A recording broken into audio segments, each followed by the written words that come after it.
green spaces enveloping the city. And so I think it's sometimes what it takes is to show people an example, and then they get the point that what you're doing is really valuable. The neighborhood adjacent to the park is a very poor neighborhood. It wasn't always poor, but it's become impoverished over the years. It has many craftsmen, and the creation of this public space created countless job opportunities and was linked to an integrated development program. But it created a facility for people without the facility, without leisure space, without the opportunity to go on holiday or go to the beach, or without the means also to do so. And I think that's very important. Public space is also a place where many different groups can come together, people of different ages, of economic backgrounds. The former President Mubarak launched one of his presidential campaigns from this park. So it has a nice restaurant, but it's also accessible to the people with the most limited income. So I think my introduction to this session is to remind us that actually public space is very important, and especially important in developing countries where leisure spaces are limited and the preserve of the few. I just wanted to reflect on another example which won the Aga Khan Award last year, Muharraq in Bahrain, which is a historic area. And one of the things they did, they did many things, but one of them was to create small neighborhood spaces within the heart of the historic city, which, as many historic cities, was not that affluent. And I chose this image to remind us that public space is not only a place where people gather and do group activities, it's also a place for reflection, for meditation, for solitude, especially in a world where we often have limited resources, we live in crowded conditions, and just a small neighborhood square like this one in Bahrain with its very beautiful water feature is a wonderful place to relax or unwind after a hard day at work, or talk on the phone in privacy. And so it's a communal space, but it's also a personal and a private space at the same time. Thank you.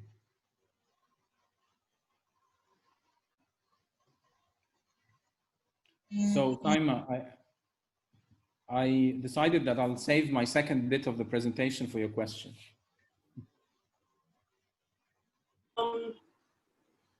You were discussing this earlier about you conversation, and you were saying that the excitement to age audiences. Would you like to elaborate on that, please?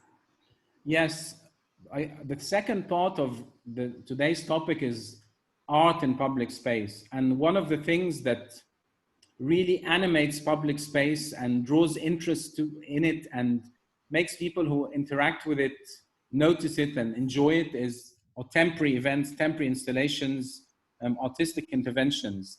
And given that I started off with Cairo, I thought I'd draw attention to an excellent initiative, Art d'Egypte, which is spearheaded by a very dynamic individual, Nadine Abdel Ghaffar, who every year with her team finds historic quarters of the city or historic sites and creates a very dynamic a series of public installations. And I think these function in great ways. They draw attention of residents to a place that they live, develop a sense of pride, because they also attract people who don't live in that neighborhood. And suddenly there's this lovely fusion of residents of a neighborhood and people from outside. And it also enables people to interact with art, to interact with historic buildings, to see their environment differently. I'll give another example in Salisbury, where I used to work. This is Salisbury Cathedral, which has the privilege of a huge green area around it, the Cathedral Close. Like many cathedrals in England, much of its congregation is older and is not a huge congregation anymore. But the public space around the cathedral is like the city's lung.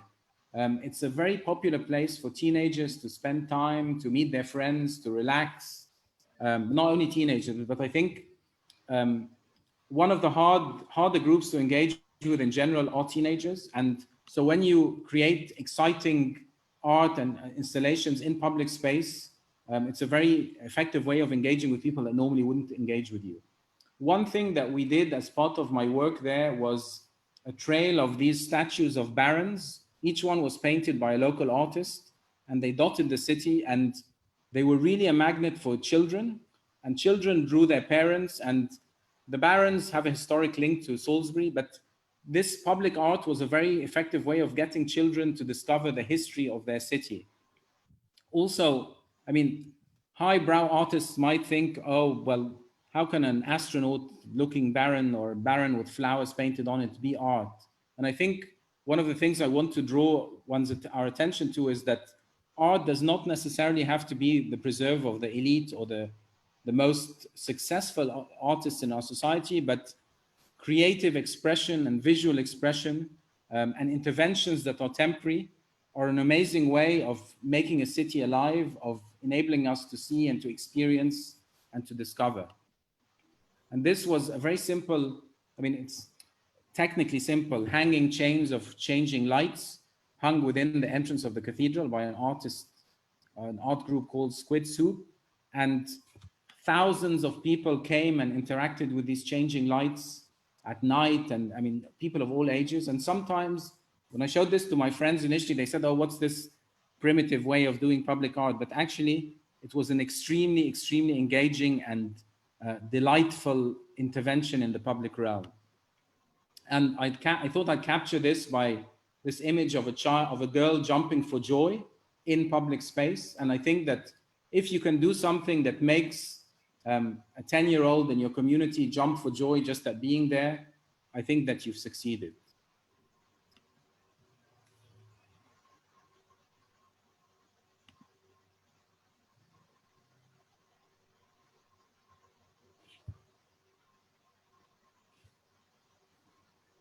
Thank you so much. That was exceptionally eye-opening, just the idea of the 75 acres of green space that was created right in the center of the medieval part of the city. I also find this it resonates a lot more, especially with the platform that I work from, which is the collective called Numayish Karachi. And I find that one, heritage spaces. We worked first with, the first one was 5 years ago, it was at the Frere Hall, and the last one was actually with the Walled City, the Androon Sheher in, obviously Lahore.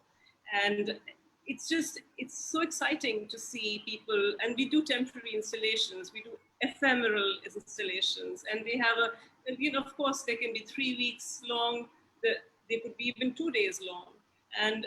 But the interesting part is that even in the creation of it, when we are actually putting it together, the process has already begun. So the artists or the designers, architects, the creative practitioners, whilst they're in that space, they've already started engaging the people around them. And that is a very, and then the co-creation starts happening actually during that period, because if you're in the Walled City and you're putting together, say, for instance, lights like you did in the Salisbury, all of a sudden the electrician down the lane is very excited about what's going on and wants to participate. So there is a sort of a dissolving of a more top-down process, which is also exciting in that way. And of course, at the end of the day, that last slide that you showed, there is such effervescence, as I like to, think of it. So, and that's why we do it. That's why we do it at the end of the day.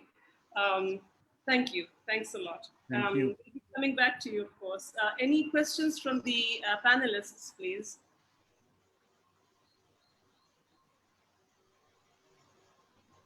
Okay. We shall wait for later on. If the panelists are more than welcome to interact later. So we shall move on to our next speaker, Naiza Khan. Naiza, she is a visual. Naiza's visual practice is built on a process of critical research, documentation, and mapping-based exploration. Through her range of media, including drawing, archival material, and video, she brings together ideas of embodiment and ecology. She trained at the Ruskin School of Art, University of Oxford, and is currently a research candidate at the Center for Research Architecture at Goldsmiths, University of London. And in fact, in 2000, and in fact, that's when we met Naiza.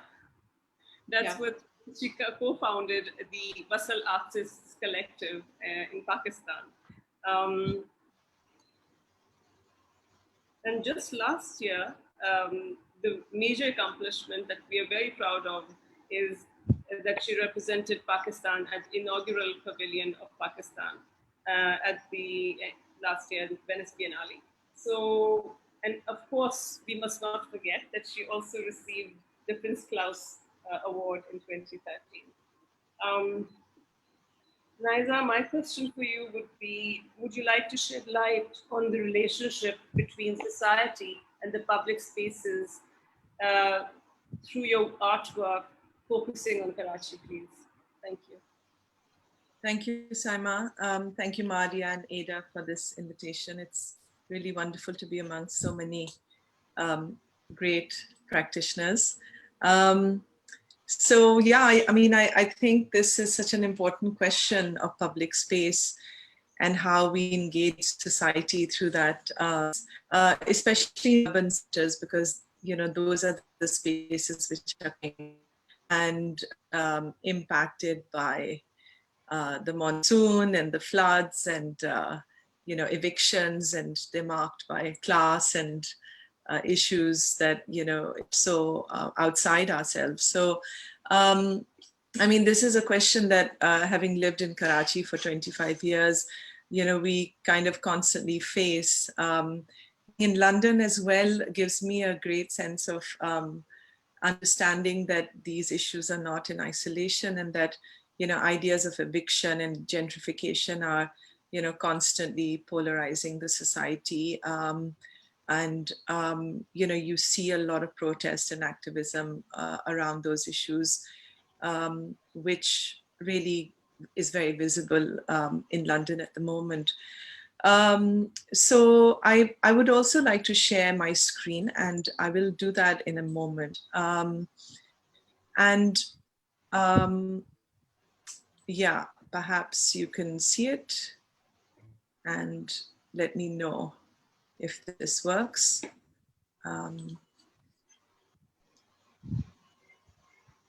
Is that visible to everybody?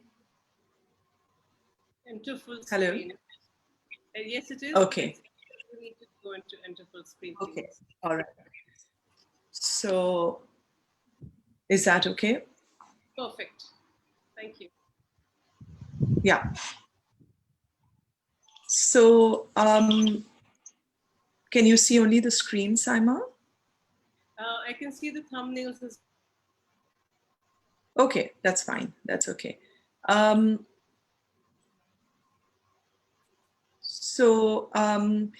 as a visual artist, I see my role very much as someone who's mediating between different spaces. And I often work not in terms of large scale public projects as such, but more in terms of creating an intervention or a provocation through my work. And this sometimes comes out as a visual gesture in a specific public space, or through a larger and longer kind of exploration of ideas. So I wanted to just share two bodies of work. One which is a more of a gestural intervention, and the other one which is based out of Manora in terms of the project in Manora. So Saima, are you seeing the image, or are you missing the image? Hello? Hello?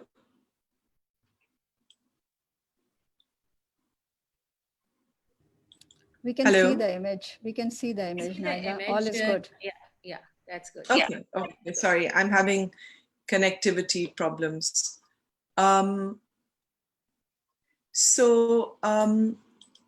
Yeah, I think, yeah, so that's kind of very much to do with two kind of temporal scales. I think one, which is something to talk about, is the henna hands, which began in 2003. And this is really probably the first project that I undertook. It wasn't really a project, it was more an exploration, a set of questions that I was asking about looking at gender within the public space, and especially within the city.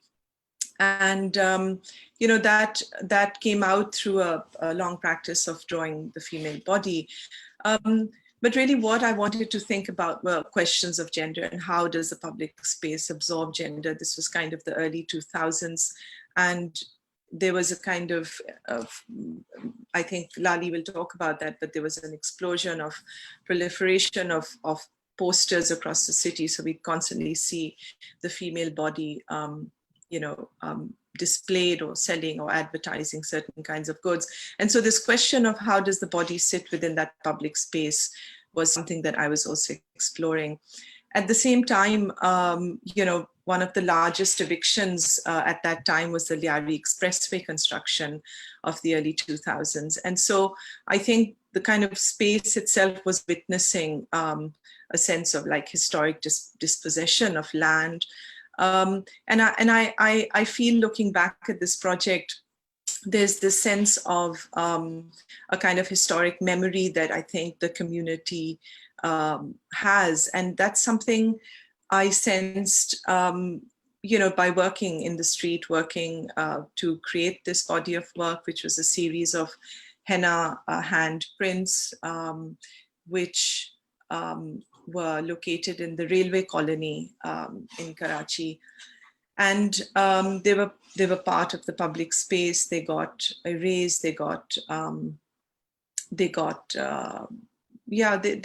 of transformed over time, really, with political posters on them and all kinds of graffiti, which kind of laid over on the walls. And as many people know how Karachi is, walls are kind of really a testimony to what's happening on the political sphere, and how people really feel it's a kind of outpouring of public expression. So I guess I wanted to be part of that outpouring as a woman, as an artist, and I felt like I wanted to reclaim that space. So hence this project was very much a kind of personal exploration of that question of how do you reclaim public space as a woman in a city like Karachi. But at the same time, I also feel the oceans were a really important part of what was happening parallel to this time. And I guess my question is to think about how, you know, the power of the state and how this power is exercised and by whom, especially when we look at public space in a city like Karachi and in London as well, because, you know, the forces of gentrification and urbanization, and just how land is used and for whom it's who owns it and who uses it, are questions which are hugely contested.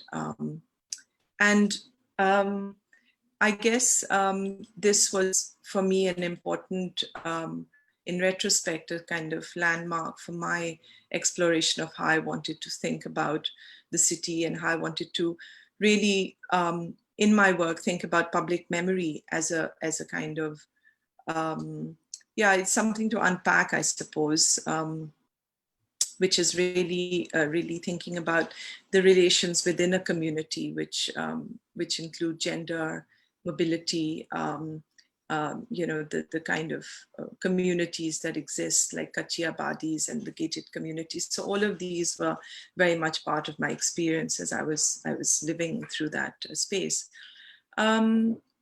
And also now much more, you know, having some distance from Karachi, I think, you know, these larger questions of how we reform the commons and we reconstruct that public space is very important, especially how, you know, a sense of ownership or a sense of agency emerges out of that experience, whether it's, the site of an eviction or a site of gentrification in the community. I don't want to overrun my time, but perhaps you had another question which I could answer as I pause and show other slides and other images, Saima.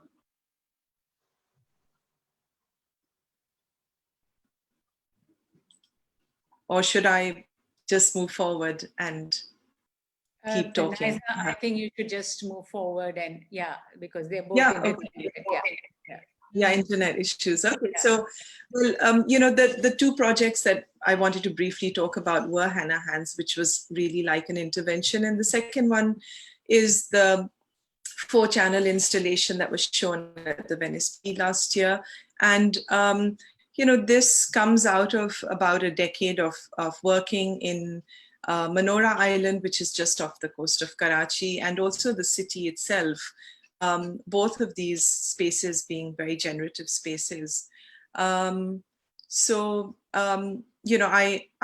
specifically about these works, I think a question which Saima had and we were talking about was this question of community and how does an artist engage with community and in multiple ways. And I guess that's been a very important part of my work. And it's only more recently that as I work, I realize that the engagement with the community is more important, and I'm kind of learning something and unlearning a lot of things as well. So briefly to tell you about Sticky Rice, it traces a sort of mental map of the region around Karachi from a time, of colonial textile trade to containerization, cargo shipping. And the geography sort of mirrors the effects of globalization on Karachi's own locality, which is obscured by the movement of goods from one place to another through a kind of, ever less cost and less friction. I guess that's what the global supply chain does, in terms of just smoothly moving so many goods across the world. So Karachi being a port city is a major node infrastructure. So I kind of, in the first part of this work, I follow a community of artisans as they help produce a series of boats. And these are miniaturized models of historic and contemporary boats, which are displayed on a rady, on a cart, and against the backdrop of the port. And then the boat models also play with ideas of scale. These are kind of handmade objects when they kind of play with ideas of how handmade objects versus the kind of military industrial projects of the area where currently we have had kind of I guess it's the kind of mapping of imperial history where, this region has absorbed and been formed by the old Silk Road and now the new Silk Road with China's economic corridor. And so the film kind of produces this lens on how different ideas of scale operate between the kind of local and the global. So these are a few images of the work. The second second part of the film shows an artisan cleaning and reassembling a telescope while talking to me about ideas of vision and visibility. And he also tells us that the telescopes, which are vintage binoculars basically, and how they're constructed from parts smuggled across the border from Iran to Chaman through a route that was really part of the smuggling trade, which between the Soviet-Afghan war, I guess maybe it started before that. And so, there's this kind of conversation which weaves itself around the ocean, the sea, how bodies are found, how they drown during the monsoons. I mean, this person, Matloob Bhai, knew everything about which cargo ships landed, what they carried, what the trade was, and where they would take it up country. So there's a kind of sense of the telescope mediating all of this in a sense, which is kind of analog relic of technologies of seeing, with other conversations which are more about technologies of warfare. So that is how this conversation is mediated. Again, it's mediated across one object, which is the telescope. And, you know, as I was, talking to Saima, I was talking about how, one learns from people as you engage with them. And I guess I was really learning from this context of just talking to Matloob Bhai and working with artisans in Manora and through this process of making work. And I think lastly, I would just say that it's with the community that you realize, I guess for me, public space is about engagement, and as an artist, kind of very slow engagement and a slow kind of research, and you realize that there are kind of multiple pools of knowledge really that you're kind of unearthing, and that a lot of these sites of memory are part of public memory as well. So whether it's the monsoon or whether it's a flood or a particular building, in terms of urban space, it's not just, it's a multiple number of things that that we engage with as public. So I would stop there and maybe not continue with other things and not share my screen anymore. Take it back to you, Saima.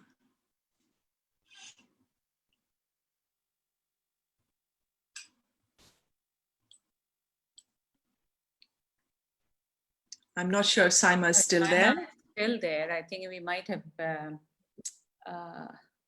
lost her. Lost Saima. There. Okay, I'm sorry. But, can I? Yeah, but we can continue. We can with Raza, but somebody needs to introduce Raza now. Yes, I would like to take the talk towards Raza. Raza is an architect from Lahore, and is also an activist who has been very much involved in Lahore Green, the plantation, and there's some organization with the Green. I'm sorry, Raza. I'm taking this extempore since Saima is not here, so I'm not prepared with the introductions. But, and as Raza's current affiliation with the Lahore Biennale is tremendous, wherein he has juxtaposed the public spaces with public art, and which is the theme of today. So before we move ahead towards Raza, my specific question to Raza is, I am aware that you have worked on majority of projects that were to do with the communal aspect and driven by public authority, reflections. How do you weave your architecture and then move on to a certain program which is so diverse and so vibrant as to the Lahore Biennale? Thank you, Maria. I hope everyone can hear me. To answer your question, I think the right way to do it would be to, I guess, speak about public space, the urban environment, and which leads into why we work as architects in a certain way. And that certain way actually plugs into, art and culture, and that's how I can make sense of the involvement with the Biennale and then further on. If I may, I'll start with acknowledging a great sense of embarrassment that we are today talking about public space, which is kind of like a public right. And if we look at the state of our cities, and we have some people from Karachi over here, we have generally, when we talk about public space, we have generally failed miserably, and there is no real generation of public space that one can be proud of. I can say that about Lahore. I'm based in Lahore. I will say though that the things are changing, and in order to explain that, we can start from the past, come to the present, and then why I think things are changing and they are better. I will try, and I didn't have a lot of time to prepare, so I threw in a lot of slides, but I'll just quickly, very quickly, just sort of run through them and try and explain what I mean. Is the screen visible to people? Yes, Can anyone all acknowledge? good. Okay. Yes, Thank you. all good. So we're all familiar with the old Lahore, and I don't have to say a lot about it. It has a lot of amazing qualities of communities coming together, a lot of things that Saif has already talked about. But slowly we moved out of the old fabric of Lahore, and we sort of tried a new modern under the sort of, under an idea of modernity, but not, I don't think we got a real grasp of it. Here's a shot of the Chaburji, which used to be a beautiful garden, a beautiful monument. And now we just circle around it in cars and we can't even approach this place, which is crumbling day by day. And soon, in about 40 feet from here, will be a train which will whiz by it. And I don't know what's going to be left of it. But this is generally to explain the kind of attitude we've had. This is the new city. It's a grid. The only green and open space you see is, it has roads around it. So it's basically to be looked at while you're driving, some nice colored flowers. And that's pretty much the extent of your urban space for people to walk, other than a couple of golf courses, of course. The green that you see is primarily something that we inherited, and we haven't really been responsible, and we've lost most of it. So let's just see. And then this is again, this is the only new green you will see in the city. You circle around it in cars and you see these flowers and patterns when you take a photo from a helicopter. So that these are all the new spaces that are being made for us as a society. This was Lawrence Gardens, thanks to the British who made this for us in Lahore. This is the Racecourse Park. We like to say a lot of things about the army and the dictators. Well, this is the last proper park given to Lahore by an army general. And then this is a public space that people claim on their own, something that everybody in Lahore has experienced and seen, which is great, but it is not a place which was made for us. And it only comes into effect for a couple of weeks. And then people are sort of rushed out of here. These are the new public spaces that have come up, or public use of space, let's say, which is a number of protests. Politics is always in the forefront. What is happening in the public spaces now is pretty much something like this, or something like this. You don't see people enjoying or interacting as a sort of means of sort of social interaction as much. And this is your new social space or public space, which is a mall. So we've come a long way from the old Lahore, as you can see. And there is no concerted effort for a parallel effort to create spaces where people can actually engage with each other, with the environment, and to create spaces to actually explore and do things other than shopping and watching movies. This was a work by Farida Batul, since there's a lot of talk about art. And, she's been talking about how when you walk in the city, there's only barriers, there are walls. So, the access for a normal citizen in this city is problematic already. Either there are no sidewalks, if there are some, there will be a barrier soon to be encountered. You can't look at beautiful architecture because tall walls have been constructed because they want to be safe from us. Parks have barriers. So there's nothing that flows. So cities become a truly barricaded city, and we don't seem to realize that because we have all these shiny malls to look at, and we remain very, very excited. But this is kind of the current state of affairs. We've slowly moved up to this point. And what we've been doing in our practice, and what this office has been around for a long time, is to basically try and create opportunities. What an architect can do is to give you an opportunity, make a space that kind of invites you to do something. The program may not be in the hands of an architect. That's where my second half of this comes in, where with the Lahore Biennale Foundation, because that is actually activating the space. That is how art kind of comes into the urban environment, because it activates the space. It gives you a reason for that activation. It is the programmatic part of this physical fabric, which maybe an architect can put together. Also, a side note that in an urban context, we've always been sort of prisoners of development authorities. They are the ones who call the shots in terms of what part of the city is to be used for public amenities and not. And so if it were up to me, the city would be much different. The public spaces would be much different, much larger. But apparently everything is very, very real estate driven. So once we get a project, an office like this one will jump to create a space. Everybody's familiar with the Alhambra Art Center. Now our job is to create that opportunity.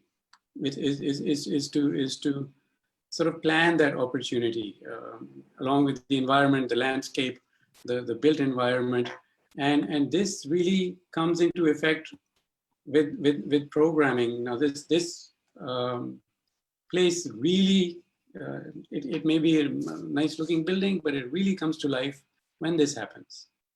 And people who live in Lahore can certainly relate to this, because another side note, which is not a very good thing, is that there are not many other facilities like the Alhambra Art Center. Now this was made in the late 70s and 80s, and we don't have any more new venues that are being planned or coming up. So, but anyway, going back to the sort of public component, this is really when this place comes to life. This is during the various festivals, such as the Lahore Literary Festival, Fairs Festival. The first Biennale also used this venue. And there are various, theatrical performances. A lot of stuff happens here, and it's really serving the city. But because it was planned and it was perceived as a space that everybody can step into and make use of it. So that was a cultural building. This is a trade building. This is the Expo Center, and we try to do the same thing here. As you can see, there are these 4 very mechanical hangar-like structures which are meant for large expositions. And in the center is like this convention center, which is really the true representation of a Lahori building. So these are the very hangar-like structures, but then they are open to all kinds of programming. So this is a very kind of like a trade show, but then you have fashion shows. And then when you go into the convention building, or a character, which is for a reason, but then these spaces host a number of activities and events for all kinds of people in the city. And, all the way from fashion shows to dog shows. I'm not comparing any, but it's a space that was designed to be as flexible and open to public as possible. And this is not a program that is given to you by any authority. This is a public building, so it's a government building, but it is a push that is sort of initiated by us as designers, that we would want to have a facility like this. So that was a trade building, now a landscape project. This is in Islamabad. It's a huge park.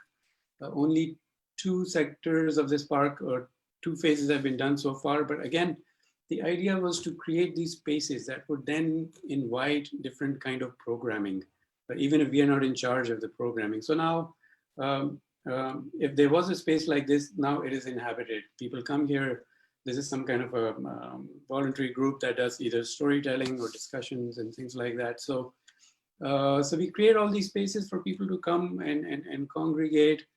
And at the same time, a project like this gives you the opportunity to address the environmental issues, which are like absolutely severe in our environments.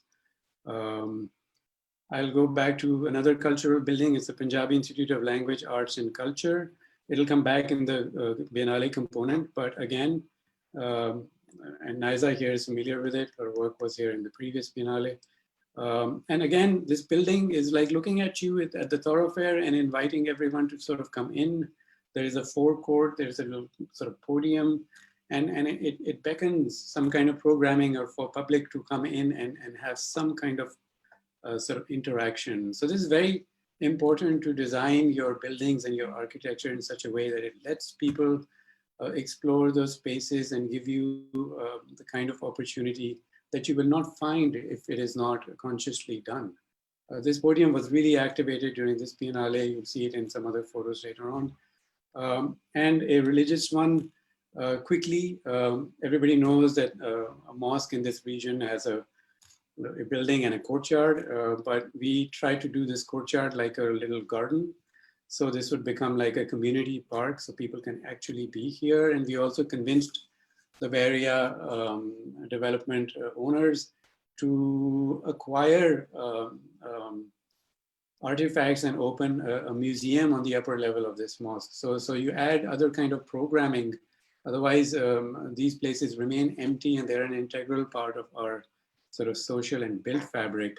And so that's what happened. We made this park. The trees are growing very slowly and some of them haven't been planted yet. But this is what happens in the evening then. People come together. And when people come together, yeah, some of the people don't like the fact that there's a lot of public in a park and there has been a recent controversy. But no movies here. This is just your public in that neighborhood and really occupying that space because that space was designed in a certain way. And then learning from these experiences, for me personally, I saw an opportunity when Biennale Foundation came up, and before the actual Biennales came up, we were busy doing or designing public programming. And that's where you engage with the city once again. And here's one of the first public projects we did. It's a monument right outside NCA. Istanbul Chowk is a very, very central space. And then suddenly, you know, Lahore gets public art. And this was not happening. And we managed to put this up there. And then this has now become a kind of a landmark, really. And then moving on, we did other public projects. My East is Your West was a collateral with the Venice Biennale. Rashid Rana was the artist. And this was placed in the middle of Liberty Market where all kinds of people walk around. And it was meant to take all kinds of people. And there was, people would walk into this kind of a room, which is a replica of a room in Venice. And they would interact with people in Venice. And you can see the crowd on the other side. It's all kinds of people, shopkeepers, rickshaw drivers, shoppers, you name it. So it was, again, a very inclusive public event. And the idea to put it in a particular place in the city, then again talks about engaging the city, engaging the public, and activating an urban space, which is very, very important. And it's very, very important for the Lahore Biennale Foundation. Here you can see some kid trying to show his move to people in Venice. And nobody was told what to do. It was just a public event. And that's a truly open to public opportunity. So it's about opportunities really in our sense. And then we used other sites where we already had public and we wanted to take advantage of the fact that now that we want art as this public art as a catalyst, then let's take it to where the public is already and then add some other kind of a dialogue to the city. So the Lahore Fort is a very, very you know, a special place, as everybody knows. But then it gets invigorated when you have these artists from all over the world come in here and putting in their thoughts to site-specific installations. And this is right outside Diwan-e Aam. You see the public around it, and then public actually interacts with these things. This is from the first Biennale Amar Abbas in the Summer Palace, and here I would like to point out that Summer Palace is not open to public. So a point to note is that through the Biennale Foundation, through the programming of the Biennale, we have been able to expand the access of general public into an actual monument, which was not otherwise possible. So again, the reach and access into public space can become a very interesting thing to talk about and look back. And then this juxtaposition of urban space, urban monuments, historic monuments, and public art is another very interesting topic that people can debate about. So these are some random photographs. I'm just going to go through them quickly. This was the Institute of Language, Arts and Culture, and then the podium was activated by a dance performance, also another artist's work, and how people started to sort of re-engage with this building, which was meant for public, but was really not doing much. It was not programmed well. It is underutilized. And then through public art, we make people realize that there are facilities and sites in a city like Lahore, which can be active every week if we want them to. And then all of these spaces were converted into like a gallery. This is again Sabah Khan on the upper floor. This amazing work, and most of us know whose work this is. This is Naiza Khan. This is on one of the lower levels. A beautiful work, and then this reappropriation of a public facility through the idea of public art is really the flexibility that should be offered in public buildings, in public venues, and you know how people engage. I was cringing when that girl was kind of trying to touch your piece, Naiza. You're probably cringing now, but nothing happened to it, luckily. But so this is what this is what the programming does. And you have to combine programming with space making and with place making for people. And then Bradlaugh Hall is of extreme historic significance, but people have forgotten about it. People didn't even know it existed. It's in really bad shape, almost endangered. But when we engaged this site with the Biennale, now everybody knows of Bradlaugh. People want to restore it. People want to use it. And there's a lot of people trying to convince the government to give this space to them for something.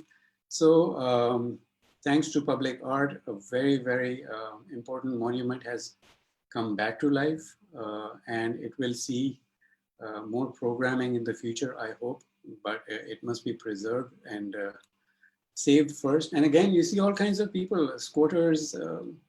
This programming is open to everyone, and that's what the Biennale really taught us and reinforced. And because there's very little time, and I'm kind of like just jumping around, I'll quickly move into the Afforestation campaign, which was again an initiative of the Lahore Biennale Foundation, and the idea was triggered by a couple of things in parallel. First was that the environment in general, Lahore has lost a significant amount of its green cover in the last maybe 15 to 20 years. So that's a huge alarm, sort of red flag. And then we have a bit of a, let's say, vested public interest that we need more public art, and therefore we need more public spaces. So we convinced the government, and there were some very good people that we've been able to discover, and the Biennales are actually a testament to that. There are people in the government who really understand these things if you really convince them properly. And so afforestation aims to not only regain or repair the loss of that cover, but also to create healthy public spaces, which in the future can then be interacted with through public art or other kinds of public programming, performance art, landscape, whatever you can imagine.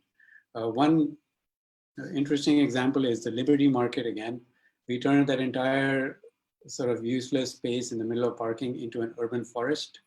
We needed a huge carbon sink because a lot of traffic and pollution. And this forest is now going up. You can see the before and after. And this place is growing rapidly. We use the Miyawaki method because we've run out of time. We want the quickest method going.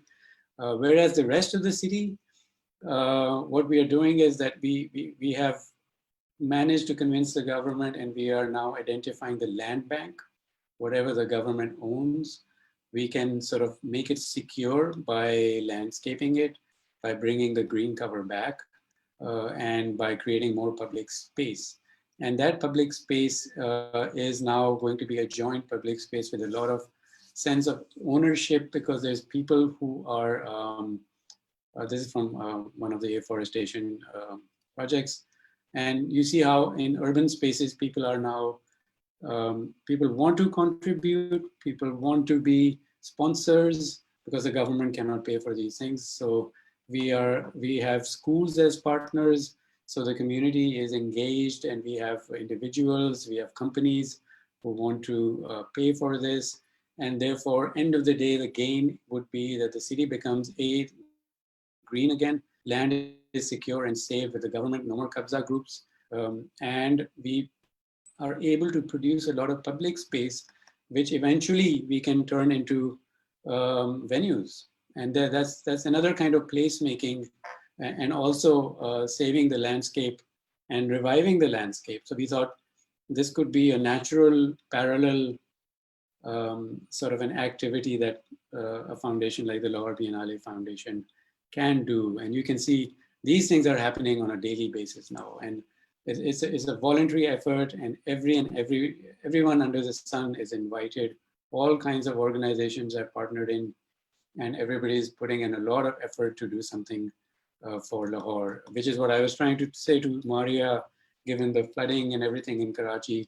There has to be this idea of people, urban planners, architects, artists, and the idea of public space, which you can take and push the administration or the government to come up with these models where you can start reclaiming these spaces and use them for some kind of a better future for the city. And now you have these campaigns, and you have a lot of individuals and groups that have started doing all of this stuff. This is from Eco Friends Youth Initiative. These are young kids who are now coming up with such amazing kind of campaigns. And this is all being triggered because of the afforestation and such activity going all across Lahore. So so I think I've kind of explained why we are thinking like this, why we are designing like this, and why we want to make all these spaces, because we want to create a better environment and future, not just for artists, but for literally everyone. I hope there was a lot of words. I don't know how cohesive I was, but I hope that made sense. Thank you. You were brilliant, Raza, especially taking us through the journey of how architecture and architect can actually activate public spaces. And of course, then the intervention of art as well, brilliant. I am not sure whether Saima is around. I'm on a standby. Saima, if you are around. Okay, nevertheless, we'll move on. I do have certain questions for you, Raza, but I will come to you later. There are questions coming in from the audience also, so I'll move on to that again later. I would like... I'm really sorry, but... Saima, would you like to take over? I think what I will do is, yes, I think we're kind of running out of... Saima, if you can turn off your video, that would help. Of time, and we've got Naila. I'm saying you turn off your video, that would help.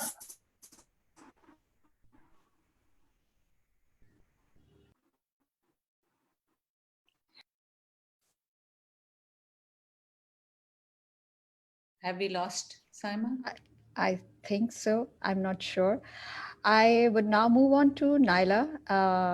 Naila, you are on board in this session, and you come in with the Wasal Collective, wherein the major work of yours is actually with the artists and their artworks that gets culminated at times into public foray. I would like you to share your thoughts on that. Thanks, Maria. So I, although my work, my own personal works deals with, little gendered spaces and bringing little aspects of private lives into public, like madrasas and beauty parlors, kitchens, labor rooms. But in this forum, I want to talk about Wasal because Wasal deals with artists and public, art in public generally. And, I think most of us are familiar with what Karachi is about and how Karachi in the last 10 years has doubled in its population from 9 million in 2008 to about 22 million right now. And so that the kind of strain that it has put onto the public spaces in this, really dense mega city, now one of the top 10 mega cities of the world, and all the planning that existed of parks and different parks that existed in either in Baldia or Safari Park or Aziz Bhatti Park that was all planned, they're all neglected and abandoned, and neighborhood parks, so we are in Karachi, I would say that we are in the middle of a public space crisis. I would certainly call it that. But, just like Saif described Cairo, so we are we are a huge big city, a universe or a galaxy of urban chaos as it is, which we love, obviously, and construction, which is not necessarily architecture. So, but what Karachi has is about a 90-kilometer of coastline, sprawling big public space, but it is in the south of Karachi, which has been claimed by elite as for their own consumption, cordoning it off for public consumption. So that is an issue, a lot of that we have to deal with. But so I'm going to share my screen, and please stop me, Saima or whoever's here, if I go over my time. So I'm just going to show some of the projects of Wasal, some recent projects, and I'm going to begin by, so Wasal is a residency space. It's a resident program where, which gives a non-commercial platform to artists. And in 2000, it was started by Naiza, who's right here. We're honored to have her here. And she was the founding member. And so I'm starting with artists who came in and who wanted to interact with the sea or because that's a big allure, especially artists coming in from other parts of the city.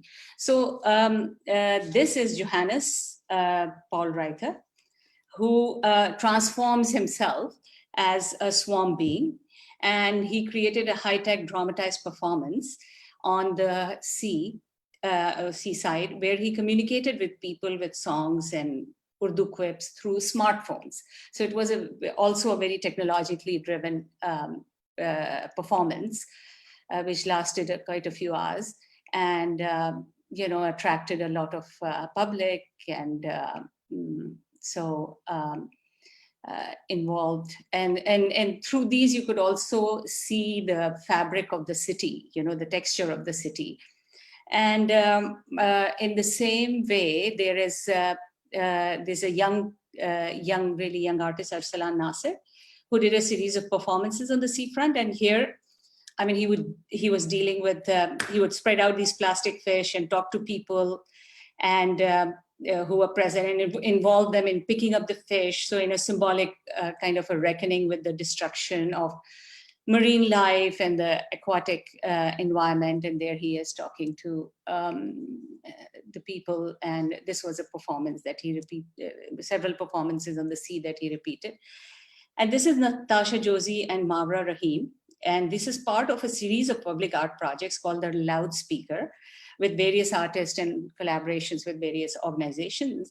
And oops, why is, now I'm stuck, sorry. I don't know, my screen is frozen. I'm so sorry about this. So I don't know, right in the middle, didn't expect this to happen. So I'll have to probably, say it If you have a again? mouse pad, if you have a mouse pad, try with your finger if you're on a laptop. No, it's just stuck. And I think, so I'll have to, I can't even stop. So I'll have to kind of restart my computer. I think that's what I'll have to do. We will lose you, but we can wait for you. That's okay. Or So if this you may go take- back, sometimes Yeah? if you try going back to the previous slide. No, I'm totally stuck on this, not going up, not going down. So I'm so sorry. Press about- is, Yeah, you could press is. yeah, I'm pressing escape. It's not. Mouse is stuck. If you So unshare your screen, perhaps. it's just Okay. frozen screen right now, but I'm not really totally frozen because I'm able to speak to you guys. So Yeah. I think this program is frozen. So sorry. I'm going to restart and I lose you and I join you guys in 2 minutes. Bye.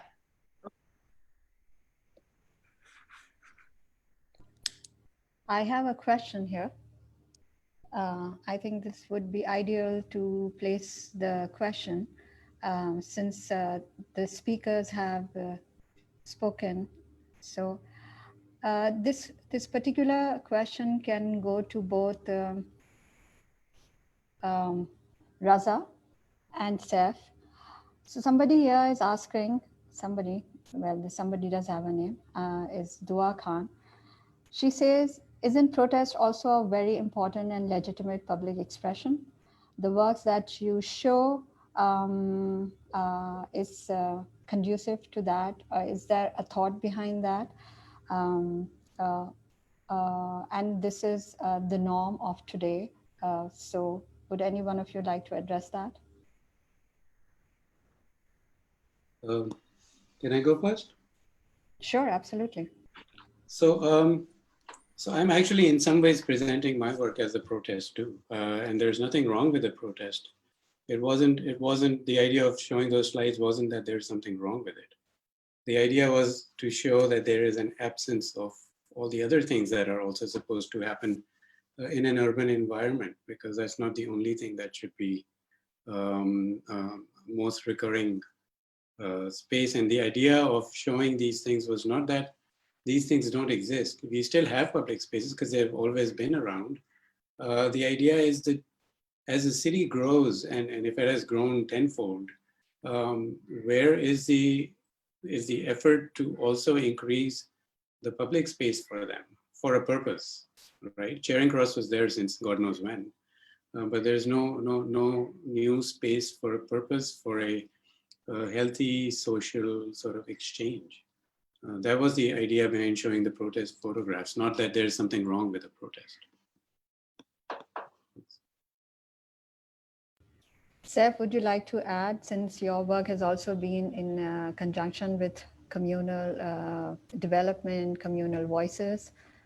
Yeah, I think that actually, yeah, protest is a legitimate and an important one of the functions of public space. But I would say that it's highly unlikely that any, I've never come across an institution or an entity enlightened enough to say, oh, well, we should design a public space so that people can protest here. Because usually, I mean, even when there are consultative activities, I would say that for the most part, many people want people to agree. So in my short answer to the question is yes, protest is legitimate, but I can't see many governments or many entities many state entities welcoming the idea of, oh, let's spend money on spaces where people can protest. Although, I mean, living and working in England, I do see that in spaces where people do protest peacefully, the government apparatus has been set up in a way to maintain peaceful protest, and it doesn't necessarily quell it, but it kind of manages it in an effective way. Can I add to that, Maria? Yes, please. Absolutely. Yeah, sure.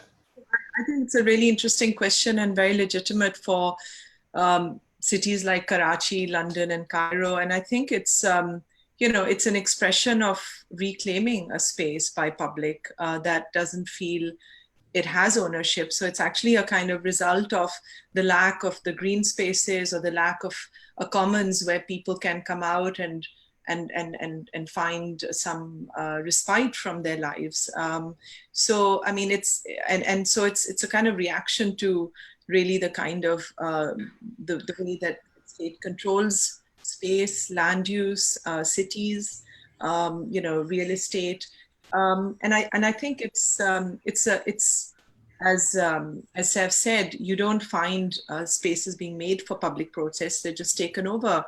But interestingly enough, you know, with Black Lives Matter, you see places like Trafalgar Square were given to protests, and they were very, of course, very much about peaceful protests. But you know, there is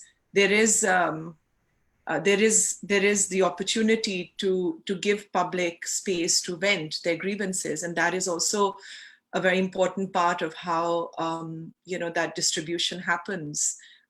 So that it doesn't become violent, so that, you know, when states know that there is a kind of heightened state of tension, how do you channelize that tension so that public buildings and public property isn't destroyed? So I think it's a very legitimate question.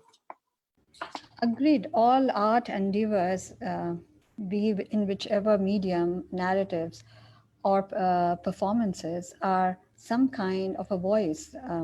And we kind of shy from using the word protest. They are raising a voice for a subject, for a cause, and for the concerns that are very current in the times.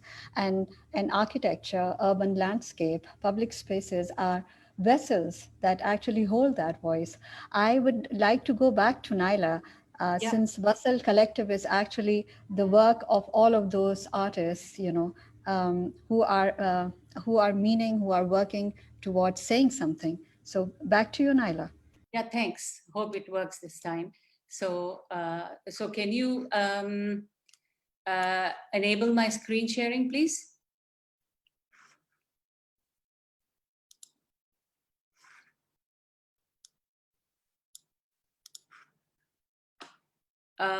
Anyone who can do that? Yeah, just a sec.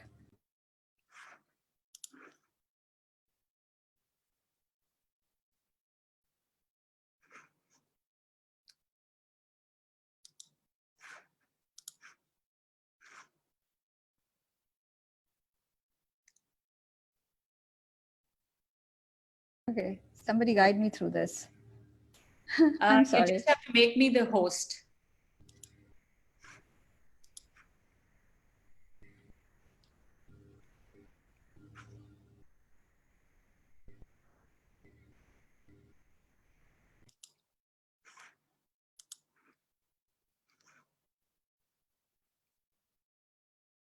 Just in front of my name, if you can.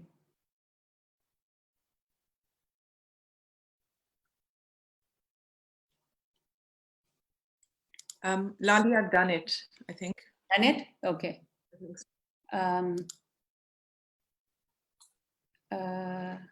Yeah. Okay. Yeah. So we were right here about the Natasha Josie, and she, so she uses really beautiful poetry of her father and addresses the existential question, you know, and the body's relationship to nature. And it's called the Saat Samandron ke pani se dhuli meri ruh. My spirit washed in Waters of Seven Seas. And this was a performance that was, also in a public space, and, there is, this kind of a thing enables people to actually interact and to be familiar with, this kind of a discourse that Karachi is beginning to lose. And so this was her performance, which was a beautiful performance. It was filmed, and then the film was aired at different venues as well. And then this was Numan Siddiqui, who uses an abandoned empty structure of a taxi, the discarded, which are discarded along the roadsides, the rusted and dysfunctional. And then he kind of reimagines, and it is kind of an organic sculpture that kind of grows in a public park, and people around it. And these are the Zambil dramatic readings that happened in the Haji Abdullah Haroon Vocational Center in Liari, which was they did different themes by women writers were presented, and generally this kind of activity kind of happens indoors or doesn't happen in this kind of a public, the way it used to in the 80s and 90s. So it was all women's audience, very well received. Some of them were Asma Chuktais, which are also funny in kind of a dark way.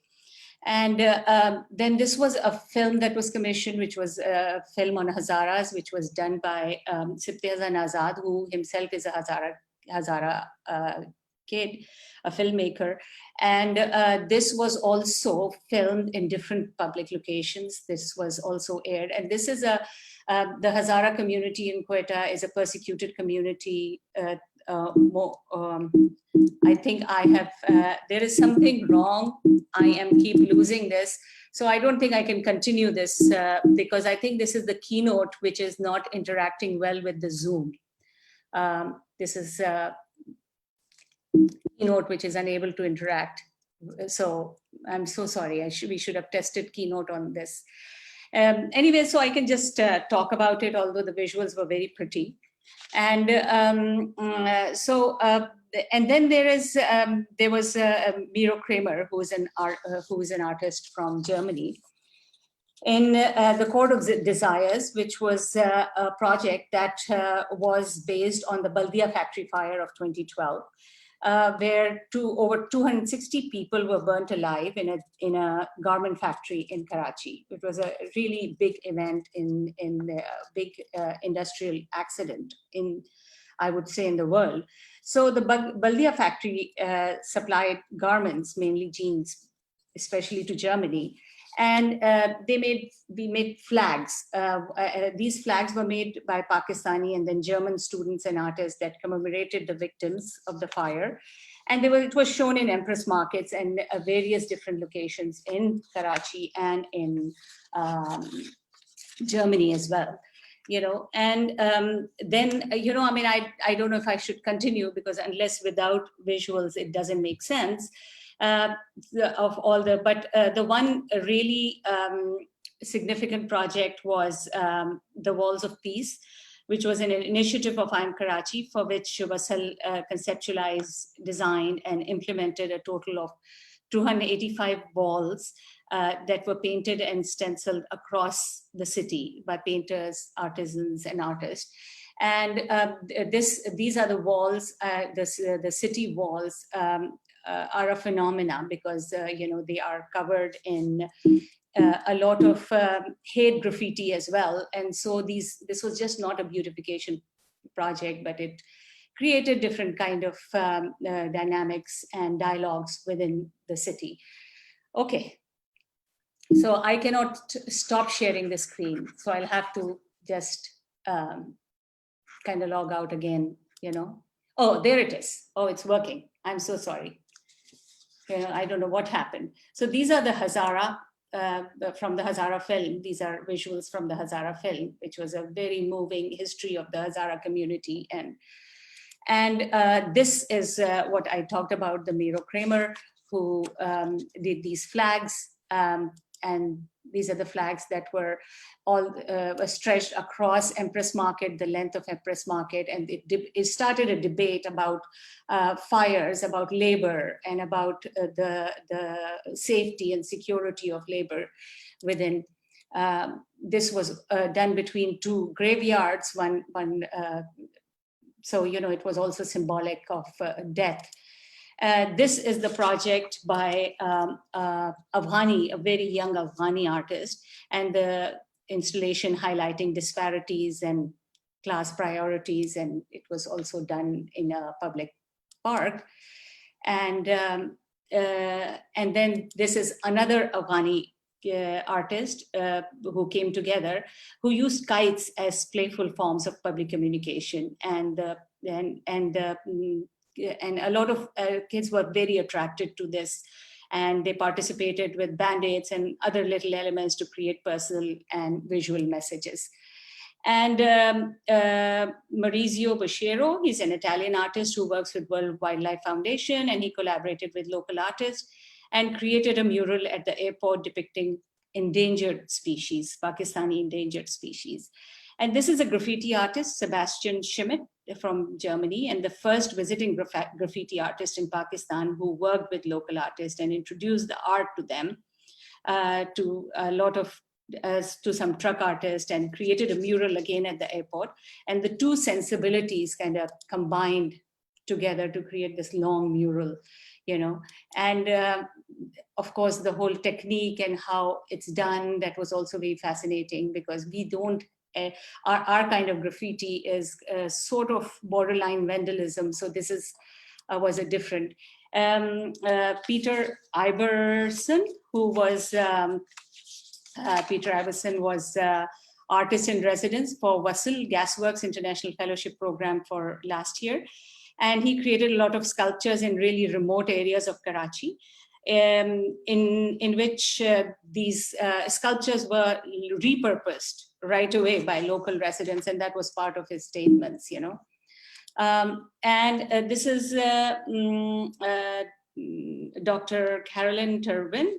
She was an academic, but also a musician.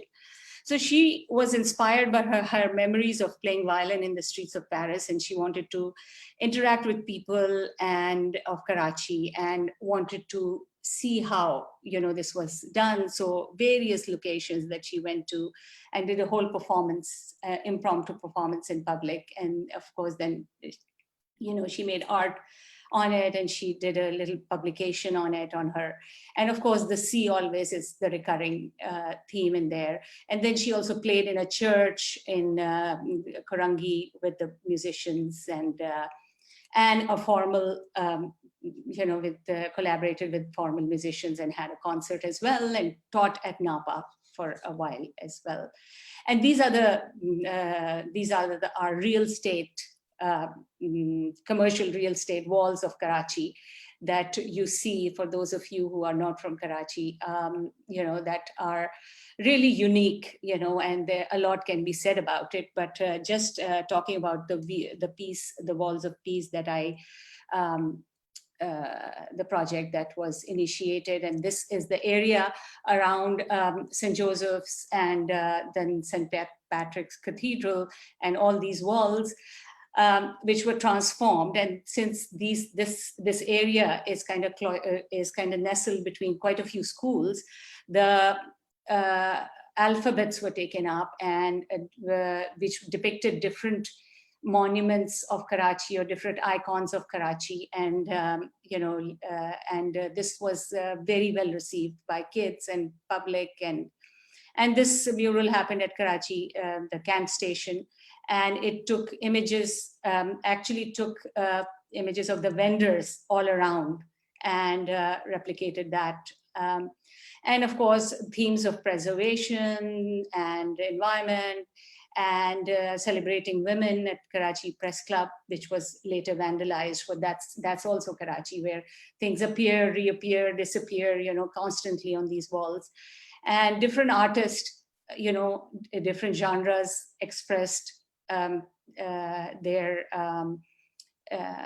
concepts and ideas. So this kind of created a lot of this created a lot of dialogue within the city and within. So these are different ways that people have interacted, artists have interacted. So these are just some of the recent projects. Yeah, I'm going to stop sharing screen. I'm sorry of what happened, wasted some time over it. Yeah, thanks.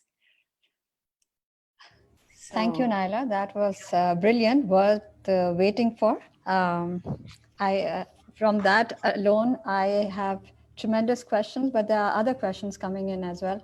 So I will take some of them if our panelist allows me. I know we are beyond our time, but if you guys are okay, I can take those questions. All good at your end? Yeah. Okay. Yes. Yes, Naida. Yes, Naida. No, I said, yeah, I'm here. Okay. There is a question as to when there is public art, how do you maintain the public art per se? And I think Naila's last few slides kind of mentions that. But is there any way that we protect our art from being written, overwritten, vandalism? I would also go to you, Naiza, as to your experience at Venice Biennale and other international platforms. How do they address this question of public art and its, and the different layers of how society interacts with it?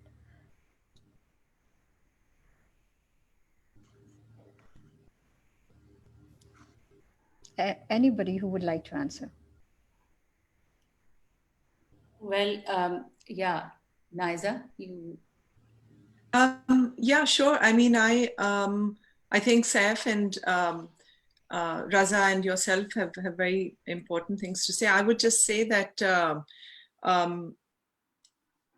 public art is often vandalized, and I guess it's part of the way that art sort of gets folded into social life, social chaos. I mean, the most recent example of protest or vandalism is really the question of monuments. And that for me is for many of us is the most significant recent public outcry, where one section of society is saying this is vandalism and we cannot tolerate this desecration of historical monuments.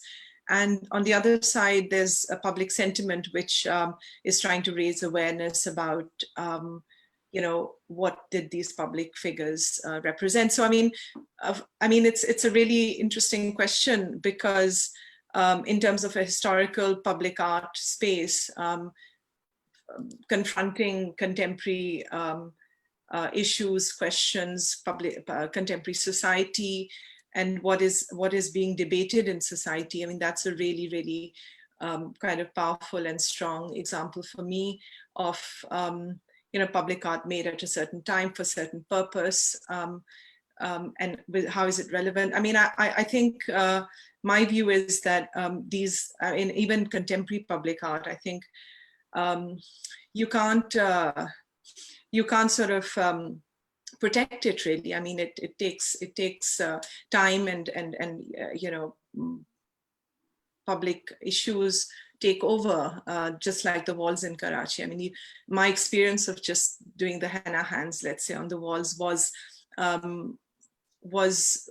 not to safeguard it. It was to see how that image or that work interacts with public sentiment. How is it censored or erased, or posters of political party slogans are mapped over it. So I guess I have a kind of like an organic approach to this, but I think that, public art, when it's funded, hugely funded by the city, and has a very important purpose to mediate and to integrate people, is one has to find the way to do it. And I think maybe Raza or Saif are better equipped to answer that question. But just one thing that I would just really quickly say that, you know, in terms of monuments in Karachi that we have seen crop up after the 80s, you know, there was, of course, the Mukka Chowk, which was, you know, more of a public, popular public thing. But, you know, the submarines, fighter jets, talwars, cannons, they are testaments of military might that, you know, that stand there. Or we have religious symbols as the Allawala Charangi, or nationalistic and military monuments. These are have survived. They have survived. They have a longer public life, you know. Then the artistic interventions that happen, you know, when Amin Gulti did this at the Bilawal Charangi, that didn't last, you know. So there is that aspect that we need to also address, you know. And of course, the things that appear on the wall are that's more of a democratic space that is claimed by, you know, spiritual healers and our informal economy, and by political and religious parties, you know. So that. Saif, you're going to say something. Yeah, well, actually, it's interesting to think about public art and art in the public realm, because I think they're not always, I mean, sometimes they're sponsored and other times they're more spontaneous. And one of the things that was really interesting in Cairo after the Arab Spring was the proliferation of very talented graffiti artists that produced amazing public art in public spaces, on public walls, which were quickly painted over by the government and then painted back by the artists. And in some cases, the artists painted themselves, painting the graffiti, and the armed forces kind of opposing them. So I think it's very interesting to think about who is actually the protector of public art, and I often think it depends on who approves it and who sponsors it, and whether is it state approved or is it protest art. But I mean, so I think I thought it would be nice to be provocative here and think about the different types of public art, and that sometimes, I mean, the other thing I'd like to reflect on is that in countries like where I'm from, Egypt, public art is often state sponsored, and it isn't always that the public decides this is what we want. It's someone says this is what we're having, and it happens. I mean, there are curators, of course, and great interactive curative projects like the one I showed you by Art d'Egypte. But I would also say that public art is not only is not always the result of public voices and community voices. Raza, would you like to add to that? I can try. I think once you place anything in the public domain, I don't know if there is need for protection, because you've said what you wanted to say. There's always or there should always be a reason why something is being put out there. And then whether it's art or whether it's architecture, they're all statements. And once you've made that statement, it will invite a reaction, and you cannot control who's going to react and how they're going to react. And I think that conversation or that event in itself is important. And I specifically enjoyed when Saif was telling us about the artists repainting themselves, painting that thing, is that is really the event. It wasn't just the art itself, it became something else. So I think what's important is to see, I think the reaction once something is put up has a value which may or may not be as much as the art itself. But again, it depends on where it is and who, and what kind of public, or as we've been writing in our Biennale documents, publics, because there's many different kind of people and many different kind of mindsets in a city.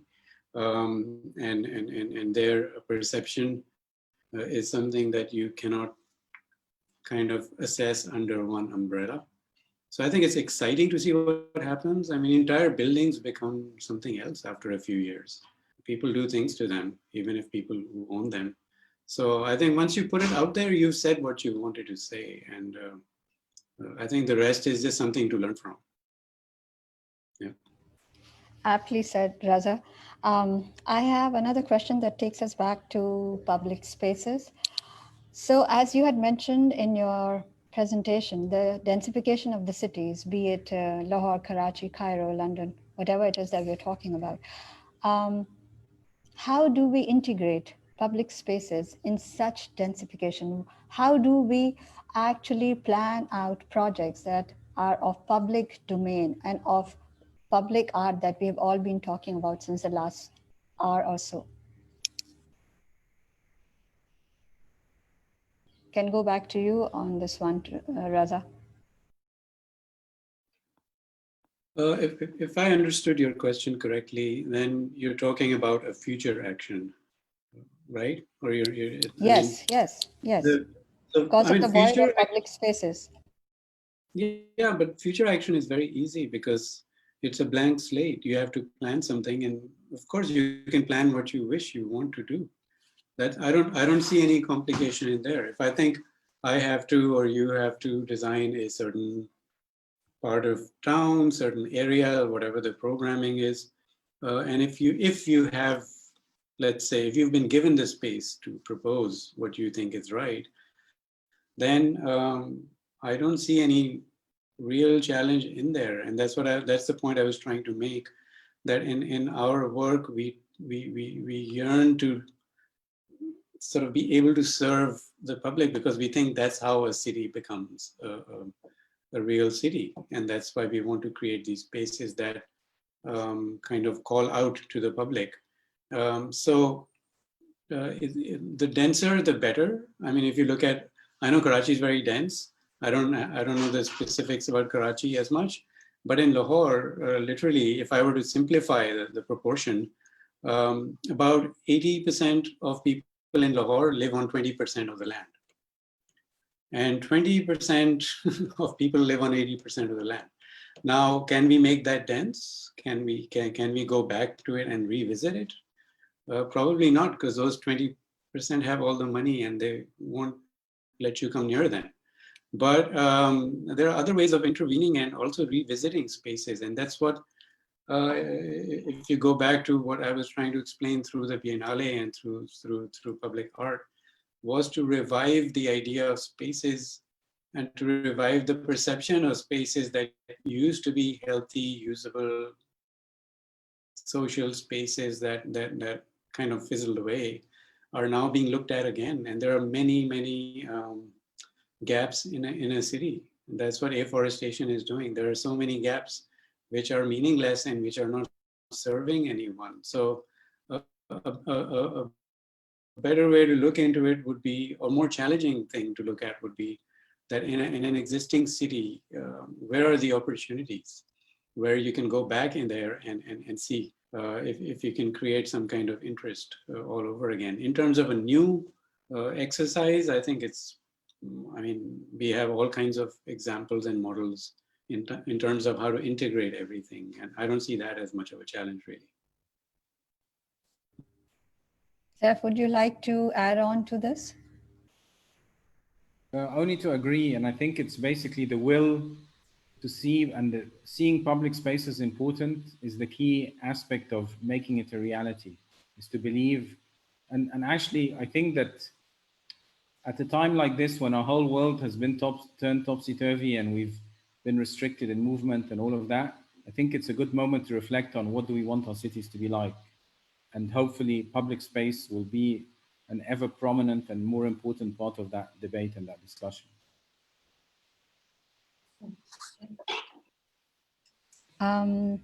I see we have Simon on board. Simon? Maria, can I add to that question? Yes, sure. Sorry, just to add to what Raza and Saif said, I think this idea of how do we, so what was the question? How do we create a new relationship or a new sort of way of working? I think one of the things which perhaps is also needed is to include the views of other stakeholders, users, and communities.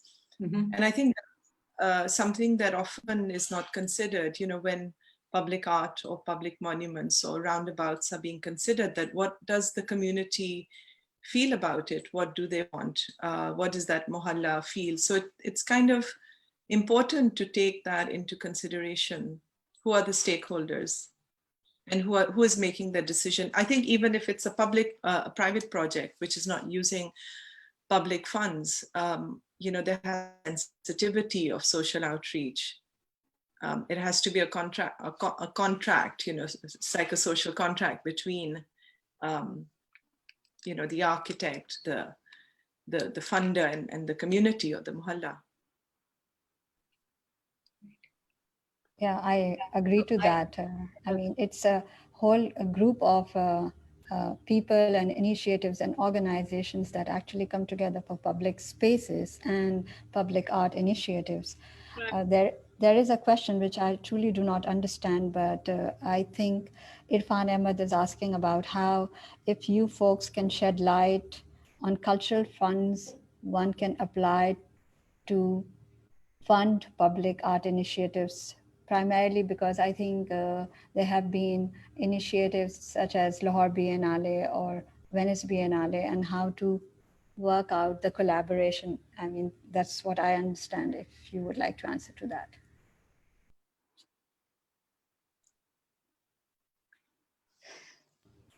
How to shed light on cultural funds that can apply to public art initiatives. I don't know what cultural funds is, you know, is it the government or is it the organization? Yeah, I think we can just take it as a generic form. Well, you know, the finding funding for art is not easy. You know, this is something you learn. You know, people would give to education, people would give to health, but for, you know, and a lot of this funding, a lot of, like, we are faced by this all the time. You know, any cultural, you know, there's a cultural organization, T2F, that deals with the, you know, fundraising all the time, and, you know, there are other art organizations that struggle with it. So, you know, it's primarily, at least I can speak for Karachi, that it's primarily private funding, you know, that you have to rely on. And I'm sure Raza would also agree to that, that even in doing things, big projects like a Biennale, you do rely on private funding, you know.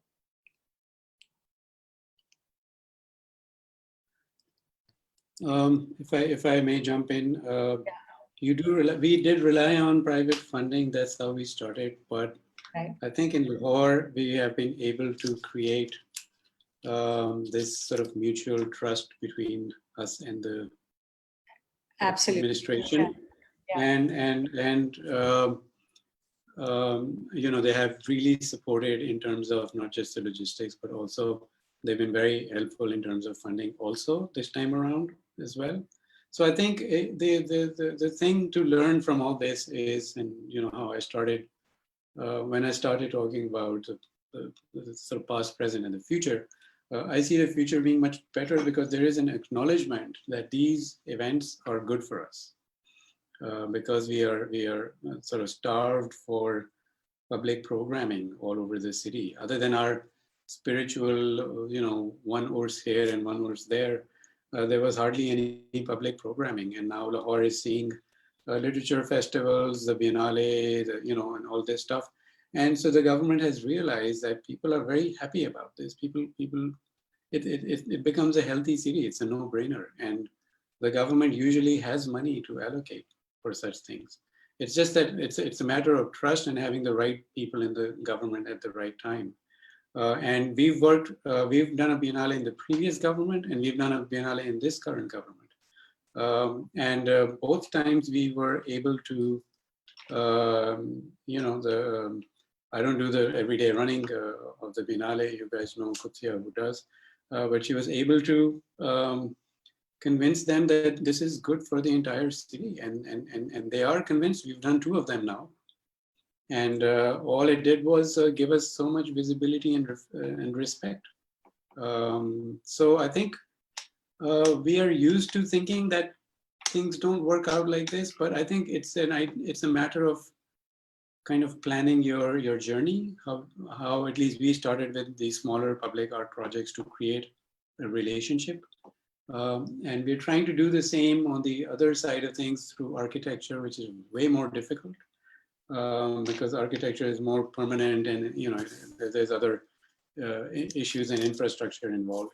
But for art, I think in Lahore, at least, we've created a space for people to step into.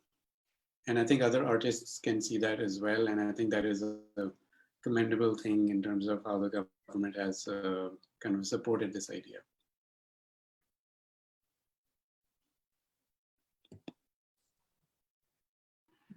I think what we'll do now is we'll wrap up because we've well over time, thanks to all the climate crisis that we are facing, etc. What we've understood from this conversation is that it has underscored the need to reimagine, revisit, and in fact, activate public spaces, obviously. Be they heritage sites such as cathedrals or Frere Hall, or by default, as Raza had when I was having a conversation with him, and in fact illustrated also by Saif, that, you know, they can be parks, they can be beaches, they can be the bridge. You talked about, you showed the project at the beach, at the sea view, Naila. So I think we're looking at certain spaces which are intentionally made into public spaces in the sense that activated by artists or creative practitioners. And then there are those which are unintentional, or they just happen organically. The other thing that we are noticing is that the permanent, the architectural space, the way, you know, permanent sculptures, for example, the Istanbul one, with the Istanbul chalk that you talked about. And we see all of this around us. In fact, we even know that certain monuments may have disappeared from a city, but still that space is referred to and anchored by as that particular spot, like for example, the Allah Wala Chowk, right? So but then again, that also brings in the temporary installations, and they themselves also have a very important role to play in all of this. Again, community engagement, I think all of you are really emphasizing the role of community building through this, through co-creation, through working with them, and of course, dissolving barriers between the private and the public sector as well, right? When you talk with the administration, when Numaish, in fact, goes and speaks to the World City Lahore Authority, or even in fact, I'm sure Naiza, I mean, you know, there are all these, when she went to Manora Island, she has to navigate these situations where communication and the trust that was being referred to is critical. Again, I would say that Saif said something very interesting in our conversation earlier, which was public space is a destination in its own right. It's a destination in its own right. And public space and public art at the end of the day are for the public. You know, it is for the people. And they need to be preserved, they need to be conserved so as to allow people to continue to congregate and seek human interaction, as well as solitude, and leisure and pleasure. I think that's how I would sum this conversation up. Thank you. So thank you so much to everyone who joined us and who stayed with us. Thank you also, Saif and Naiza, Raza, and Naila. And thank you to the AGA platform and Maria Slum and her team. So we appreciate this. Have a lovely evening. Khuda Hafiz. Thank you. Bye-bye.